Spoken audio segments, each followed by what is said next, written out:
Hello everyone, welcome to Diagnoser. Today we have this interesting case, and this is a male patient who presented with a history of a fall from the tree, and now presented with these features. First is this claw-shaped right hand, as you can see here. What is this claw-shaped right hand? That you can see the hyperextension at this metacarpophalangeal joint and this flexion at interphalangeal joint, and this is the claw-shaped hand. And the other features by which the patient presented was this ptosis, meiosis, and anhydrosis, and over the right side of the face. And this claw hand is also on the right hand. So these three are the features of Horner syndrome. So this is a case in which the patient presented with this claw hand and the features of Horner syndrome. And let me tell you, the diagnosis for this case is Klumpke's paralysis. But it will be interesting to know about why the Horner syndrome is developing in this Klumpke's paralysis. Because the Horner syndrome develops due to any pathology due to the supply of sympathetic supply to the face. So why the Horner syndrome is developing in this Klumpke's paralysis? So we'll follow our regular outline for discussion of any case. Like firstly, what is this Klumpke's paralysis? Why it occurs or how it occurs? How the patient presents? How to diagnose this case, and how to treat this case. So firstly, in our what? Basically, this Klumpke's paralysis, it is a kind of neuropathy, and that develops due to the injury following the trauma. So what kind of trauma leads to this Klumpke's paralysis? This is basically during the break of a fall. Like if the person is falling from any tree and in the middle he tried to grab something, then due to the hyperabduction at the shoulder joint, this Klumpke's paralysis may develop. And what is the basic reason, or what is the root, or what are the nerves that are compressed is basically C8 and T1 root. As you know, the brachial plexus is having C5 to T1 roots. And this C8 and T1 roots are basically compressed and leads to this Klumpke's paralysis.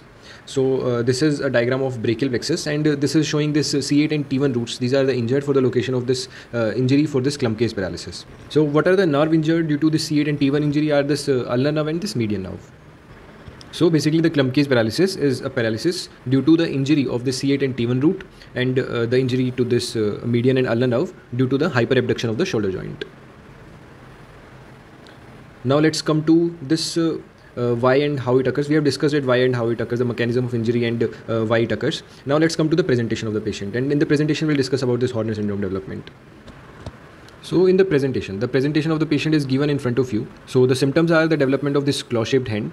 And why this claw-shaped hand develops? This is because of the injury to the nerves that we discussed, the ulnar, this ulnar and median nerve injury. And these nerves basically supply the small muscles of the hand, like this lumbricals and interossei muscles. And there are a lot of different functions for this lumbricals and interossei muscles, but the common function is basically these muscles causes the flexion at this metacarpophalangeal joint and extension at this interphalangeal joint. And now due to the injury to this C8 and T1 root, these lumbricals and interossei are not working. So this metacarpophalangeal joint goes into extension, basically hyperextension, and this interphalangeal joint goes into flexion. And this is happening here. This MCP is going into hyperextension, and this interphalangeal joint is going into this flexion. So this leads to the development of this claw hand. Now let's come to the development of these symptoms, why these symptoms are developing. For that, let's come to this diagram. This is basically the sympathetic supply to the face. So as we all know, this sympathetic outflow tract is this thoracolumbar, and the supply to the face is basically due to this cervical ganglion. There are three cervical, superior, middle, and inferior cervical ganglion, but the major supply is via this superior cervical ganglion. Now here comes the interesting part. And in this Klumpke's paralysis, the injury to the C8 and T1 root, and this T1 root, this is the similar thing between these two, in this Klumpke's paralysis and the sympathetic outflow.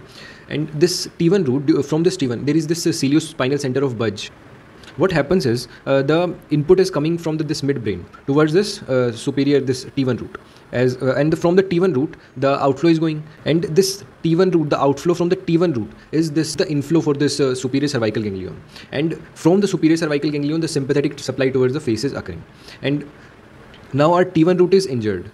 And so there is no input from input at this T1 root. So due to the absence of input at this T1 root, there is this no output that is occurring towards this superior cervical ganglion. So there is no supply towards this face is occurring. And due to the absence of sympathetic supply towards the face, the features of this meiosis, anhydrosis, ptosis develops, and further leads to the development of other features of the Horner syndrome.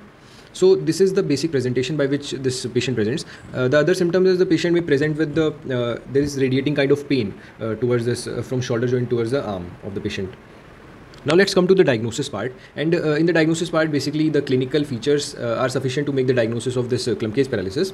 But if we want to do any investigation, then the radiological investigation like this X-ray, CT scan, and this MRI, this can be done. Firstly, to rule out any hard structure. If any hard structure is compressing the nerve, then that hard structure compression can be ruled out by this CT scan and MRI. Next is CT myelography can be done, and this other nerve conduction study can be done to basically know about the status of the nerve, like this ulnar and median nerve. So these are the basic investigations, and the best one is this clinical diagnosis, and clinical diagnosis is enough for this clump-case paralysis. And now let's come to the treatment part. For the treatment part, the main thing that we have to consider is this clump-case paralysis due to the hyperabduction injury is also most of the time associated with this axillary artery injury. And this axillary artery injury is quite lethal for the patient. And if the patient presents in the emergency department with these kind of symptoms, and so firstly we need to look out the axillary artery injury, and then we need to repair that axillary artery injury. And after that, for this case paralysis, sometimes the patient may recover on its own without any intervention if this injury is basically the neuropraxia kind of injury. But most of the time the patient do not recover, and we need to give this supportive therapy for the patient. But after that the surgery is needed, and in the surgery the main surgery is nerve grafting. And grafting is done if the injury is basically after that dorsal root ganglion. But if the injury is before, proximal to that dorsal root ganglion, then the surgery that we do is basically neurotization. And this neurotization is basically a re-innervation of the muscles. And in the neurotization, there are various things that we can do. And one is this by division of the nerve, we basically try to regenerate the nerve. And we can also re-implant any other nerve from any other side towards basically that muscle. And this is this neurotization. And so this is all about this clump-case paralysis. If you have any question regarding this disease, you can DM me on my Instagram handle at DiagnoseIt, or you can post it in the comment section and I'll try to answer it. So don't forget to like and share this video, and subscribe to my channel. Thank you.